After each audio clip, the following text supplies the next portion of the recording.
Hello bearded bee people, welcome back to B&K Bees for the first episode of the B&K Bees vlog. It's not very good bee weather today, although it's got to be 62 or 63 degrees. It's threatening rain, and I know that rain is coming later on in the afternoon, so I've got to get to work.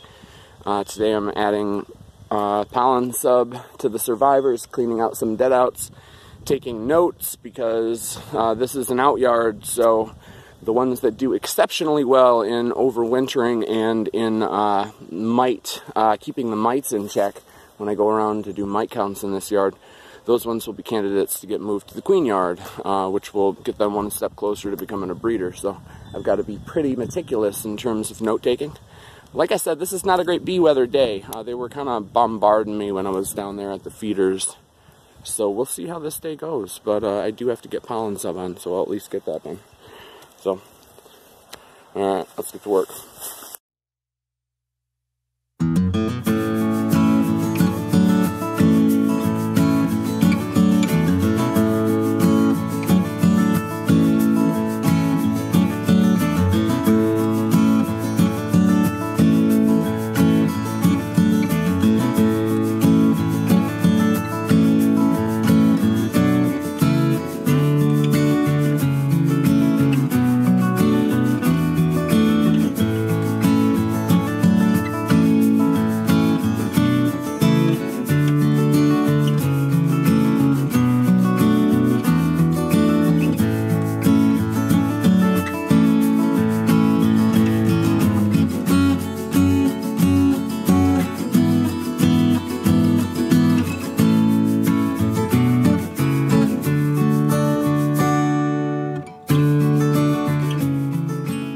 Okay, so after some disappointing hives, and let's see, 1, 2, 3, 4 dead outs in the first 1, 2, 3, 4 pallets, and a bunch that I had to kind of take boxes off of and condense. After that, I'm starting to get in some decent ones. I wanted to say a note about pollen patties. In the past on this channel, I've talked about pollen patties as being, you know, inferior to the dry stuff because I had one time some problems with small hive beetles.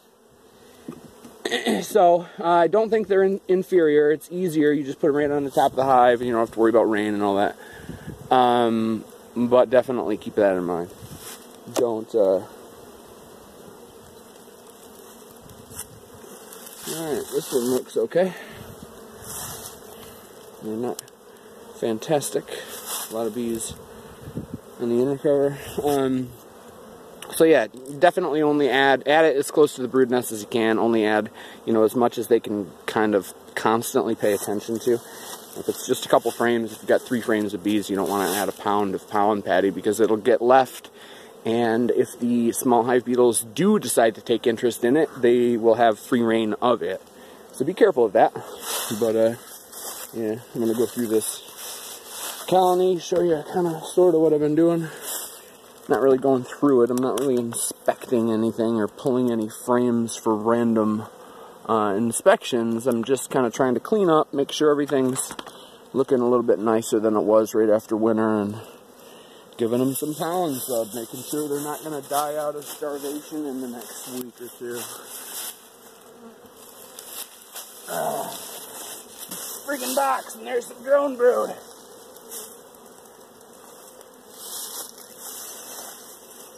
We've got early April drone brood. Let's check it for mites. This is the only visual inspection for mites that makes any sense, by the way, folks. Please don't rely on watching the backs. There's a mite right there. So I went through a little bit more thoroughly. Only saw the one mite. And then bees are paying attention to it now. So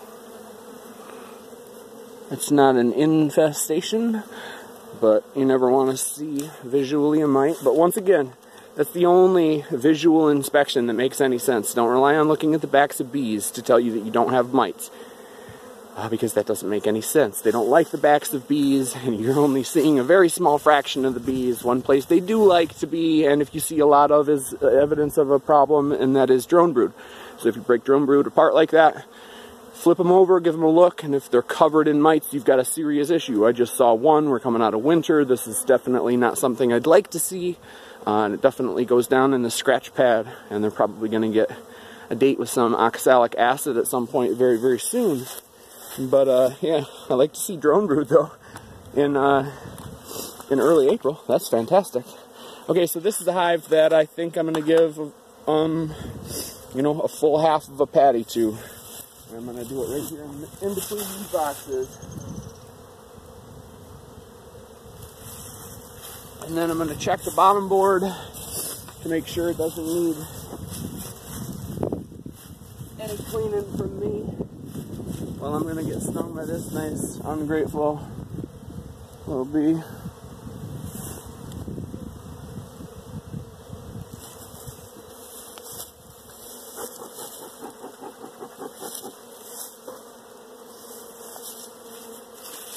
Okay.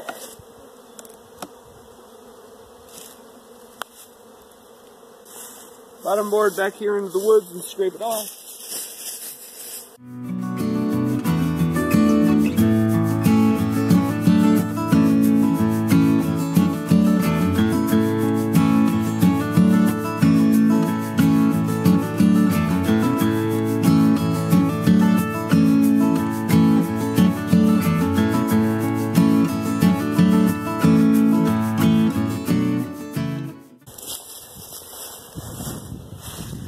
Okay, that's pretty much it. Just getting them cleaned out, not really doing anything intrusive, not super intrusive anyway, especially on a hive that looks like that, where I know that they don't need any food, and I know that there's not any rotting, molding sections of the hive that I have to remove, and it just looks generally pretty good. Just give it a scrape, give them some pollen sub, call it good, mark it down that I saw a mite, mark it down that they're doing really well.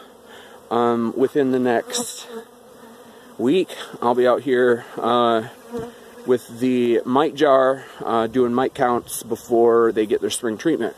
So like I said though, that goes into the end of the notebook because I have to know about that. If I let that go and let that become a forgotten issue, then I'm not doing my job as a beekeeper. So that goes down in the memory banks and the scratch pad. So alright, well I hope you like this first episode of the B&K Bees vlog. I'm going to make another video today as well. But thanks for watching. Get out there and have some fun with your bees. I've got some more work to do. See ya.